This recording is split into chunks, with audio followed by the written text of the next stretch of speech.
Dia ikut sebenarnya minat tau. Bila kita dah buat custom touring ni. Biasa kita jumpa Y suka mesti yang player PCO kan. Tapi kali ni jumpa yang jenis kategori touring ni. Masalahnya kenapa ni? Ini original full set Movistar ni. Dia boleh layan touring ni.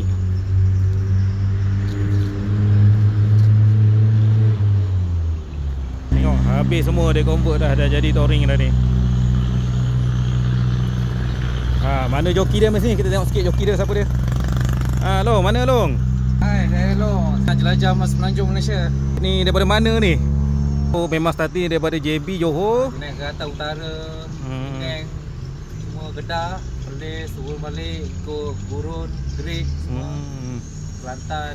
Sekarang ni bukan apa tau. Bila kau parking motor tadi ramai orang tengok motor kau ni, bukan apa, mesti dia orang pelik tengok. Ini betul-betul wide Movistar ni. Tapi itulah kebanyakan biasa yang layan mesti apa PCO kan. Tapi kau seorang je boleh layan touring kan. Sebab apa ni tu? Ikut pada individu tu. Nak buat motor biasa pun boleh, nak buat motor konsep macam ni pun boleh. Okay. Untuk kesan kita isi barang, semua tempat jas semua ada. Okay.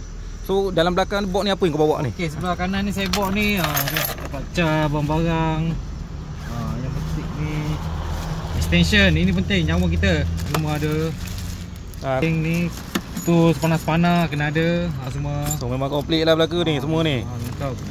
Kena ada semua. Barang keperluan sendiri semua ada. So yang sebelah tu pula? Okey, sebelah pula. Okey, sebelah pula barang-barang ni lah. Untuk ni bau gigi semua, sabun. Okey. Ada tongkat. Songkok ada untuk kita solat mana-mana. Yang paling penting tu bila kita solo ride ni tak ada orang nak bergambar. Ni tripod. Ni lah. Ini banyak bantu untuk bergambar mana-mana lokasi menarik. So yang paling besar ni pula apa dia ni? Ni. Dia macam ni.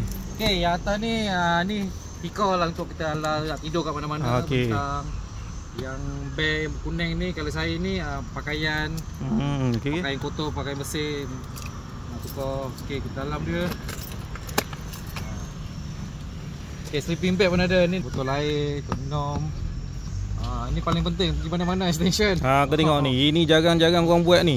Ni extension ni, bila kita duduk kat mana yang pelak yang tinggi ke yang jauh boleh tarik surau ke masjid pun kat mana kat wakaf ke mana-mana kita boleh pakai ni lah. Ini penting ni. Okay, memang komplit lah kata semua ya.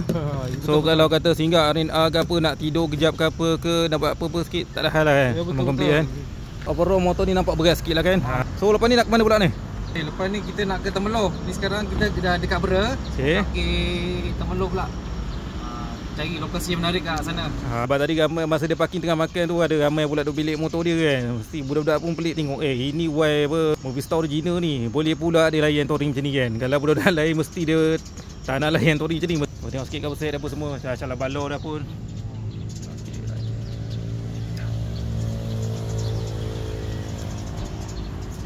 Sore pun orang original lagi tu. Okay, kalau kau jumpa berada ni kau hon-hon dah kejap.